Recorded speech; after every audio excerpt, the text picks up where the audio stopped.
The predominant piece of software I used in the creation of this project was Adobe Premiere Pro, the CC18 edition. It cut the footage together in time with the beat of the music, which we imported into the timeline of the application. This helped to incorporate the relationship between the music and visuals, which was a key aspect of music videos as identified by Andrew Goodwin, which increased our professionality.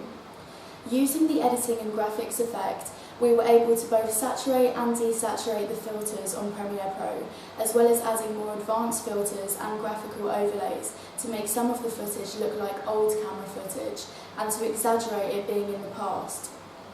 This allowed us to play with the temporal order more effectively. We gained inspiration for the usage of vibrant colour and playing with silhouettes from Lost in Your Love by Red Light. Our colour overlay of the protagonist dancing was inspired by Calvin Harris's How Deep Is Your Love. Her mechanic dance moves were clearly inspired by Gigi Hadid in Calvin Harris's video. We aimed to signify the mental confusion she experiences in the breakdown of their relationship using Roland Barthes' theory of semiotics. We used our trademark colours in the overlay to emphasise the strength of our branding. The changing of the colorisation using Premiere Pro allowed us to engage with the genre better, as it is more recognisable through the association with the bright and alternating colours. We used inspiration from Lana Del Rey's Summertime Sadness featuring Cedric Gervais' remix video with the doubling of the star and overlapping two overlays of her and altering this colour. This was done by simply copying and pasting the footage onto the timeline and then dragging them apart, altering the colorisation using the editing panel, which demonstrates how Premiere Pro is an easy application to use. We did this to signify the person the star was before the breakup versus the person that she is now, adding to the relatable narrative created. Lana Del Rey did this effectively throughout, playing with silhouettes, which is something that we aim to replicate. Our usage of colour demonstrates Brake's theory of social class, as we infuse colour into the ordinary lives of the audience, making joining the fan group more appealing. Secondly, we used Adobe After Effects, again the most recent CC18 edition. We used it to get rid of the green screen behind the singer's face during a close-up lip-syncing shot. This allowed us to create an unrestricted narrative where the star can directly converse with the audience, increasing the identification aspect of the uses and gratifications theory. This reflects Dyer's star theory, as she is a construction of the audience due to the relatable narrative, enhanced by making it unrestricted. We also use this to alter the colorisation within the overlay of the singer dancing. Again, the effect of this was that it allows us to engage with the genre in an eye-catching and colourful way. This impacted the overall aesthetic of the music video, as it appears more reflective of the products made in industry, and it increased our professionalism. Finally, I used the CC18 edition of Adobe Photoshop, predominantly in the creation of my auxiliary tasks, such as my digipack, website, and the initial creation of the star, such as his logo. It allowed me to experiment with the sizing of images as well as overlaying them and altering their opacity. I also used this to cut the signature rose shape used across many of my products from one of my primary images, which I took on a Nikon camera, as discussed later. My confidence and skills developed with this application dramatically as I moved from the first drafts of my digipack like this to drafts like this. The first drafts did not connote the genre at all due to all the black and white colour themes. The enlarging of the image in the final draft makes the star appear more present using Dyer's theory, and therefore increases the audience identification further. The alteration of the colour made the front image more continuous with the other pages of my digipack and the website and the music video. Therefore, it strengthened the brand identity and allowed me to develop the visual colour motif further. Hardware. Within the production stage of our project, we filmed footage for our music video using a Sony Panasonic digital HD camera. We experimented with autofocus versus manual focus and found that when filming the scenes in ambient daylight, manual produced better quality footage. This increased our professionalism and the more realistic aesthetic that would be expected of music videos in the industry. It was a more sophisticated camera than used within our foundation portfolio, and this allowed us to manipulate the footage in a more bespoke way to create a more creative effect we wanted and engage deeper with the genre. Stephen Levinson's theory states that we are as an audience no longer passive consumers, and we're participants in the creation of media too. This suggests that anyone can create a music video, and I feel like our use of hardware separates us from this, and in creating a more sophisticated product, it's a unique selling point. For our underwater scenes in the music video, we used a waterproof GoPro. We experimented with the actress wearing it on her head to create a point of view shot. However, we found that the most effective footage was gained when another member of the team held the GoPro underneath the water. Using Roland Barthes' theory of semiotics, the underwater footage created an effective scene that was symbolic of rebirth and moving away from the broken relationship. This also developed our ability to play with the temporal order of the narrative. For our underwater shots, we gained inspiration from Martin Garrix's In the Name of Love, as the star falls backwards into water. This demonstrates Brake's theory, as we have infused relatable emotion, offering a solution of being part of the collective identity of the fandom. To aid our coursework in both videographic footage and still images, we often used a tripod. This was most useful when filming some of our panning shots. This ensured that shots were not shaky, which meant that we could use handheld camera effectively for other shots, such as in our dance scene. The handheld camera created an effective point of view shot which positioned the audience as physically with the star. We gained inspiration for the usage of point of view shots to position the audience as with the star from Lana Del Rey's remix video for Summertime Sadness featuring Cedric Gervais. They used it to make the audience feel part of the relationship between two women. We used it to make the audience feel a part of the dance scene, therefore reflecting how the core demographics spend their free time, as we realised during our pre-production audience research. During the production stage of filming the music video, we used both a projector and a green screen to develop the complexity of shots and for aesthetic effect. The projector displayed different coloured smoke over the star and the protagonist when she was singing.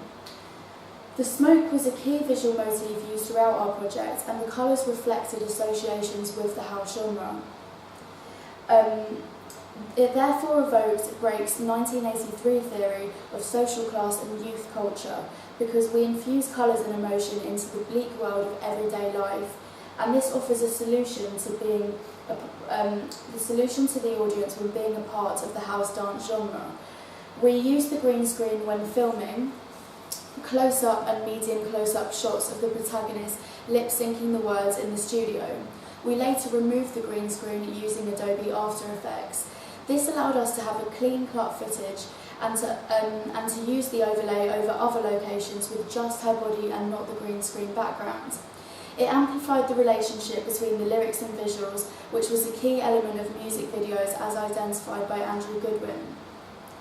To aid the lip-syncing of the shots, during filming we used an iPhone 7 connected to a Beats Pill Plus speaker. It played the music so that the star could easily sing along at the right timing, so that when cutting the music video to the beats in the production stage, there was less difficulty. This is an example of using convergence within the production of media text. This creates a relationship between the lyrics and visuals as identified as a key aspect of music videos by Goodwin.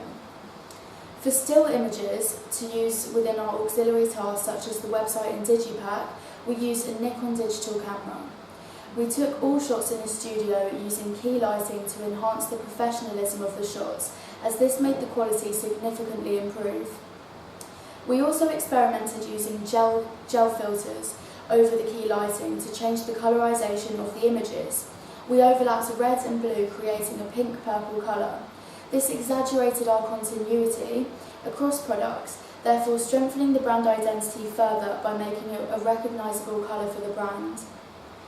It reflected associations of the genre due to the bright colours, mocking those created at festival and club performances.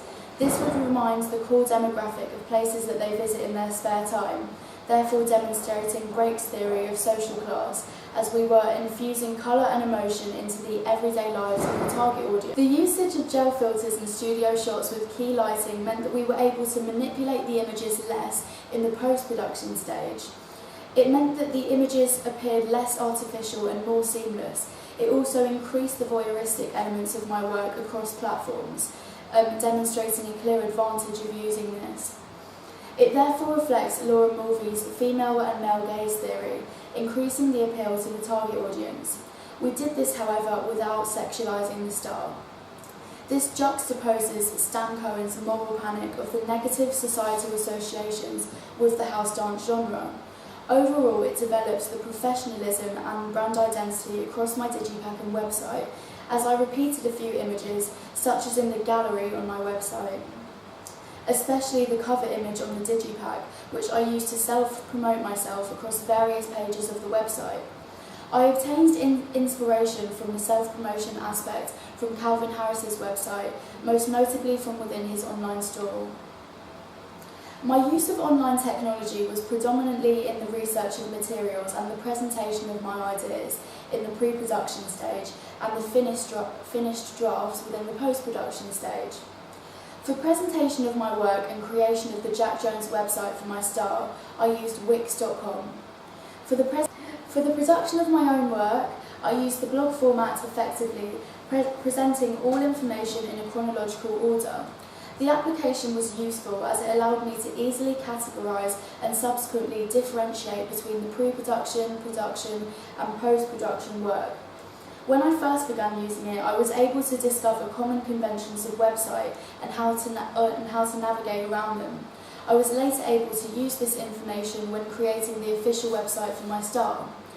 A limitation of Wix is that it doesn't allow for videos to be directly imported into the application, and therefore I had to create a Vimeo account to upload videos and then export from there, which I'll discuss later. Within the creation of the Jack Jones website, again I used the format effectively, presenting information in an easily accessible way for the audience. This means that they're likely to spend more time using the application, subsequently generating more income. This demonstrates Dyer's star theory of the star as a commodity, as I used the website as a tool to obtain secondary income through the album and merchandise using the online store. I experimented using a pop-up lightbox to encourage viewers to sign up and subscribe. This demonstrates David Gauntlet's theory that audiences are not passive consumers, they're active participants within the media. The lightbox increases the accessibility for the audience. I also created a small-scale video of behind-the-scenes footage of the star. This provided real-life unrestricted access to the star. Therefore, it evokes Dyer's paradox of the star theory, as he is both accessible and extraordinary. The video allowed me to further develop my skills with Premiere Pro alongside the production of the music video, particularly with becoming more confident when cutting the music to the visuals effectively. Within the presentation of drafts of my work, I used Vimeo.com.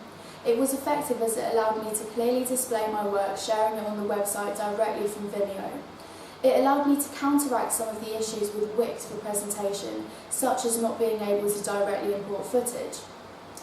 It has demonstrated my usage of synergy across the project. However, a limitation of Vimeo is that it has a limit on the storage of the amount of video that you can upload.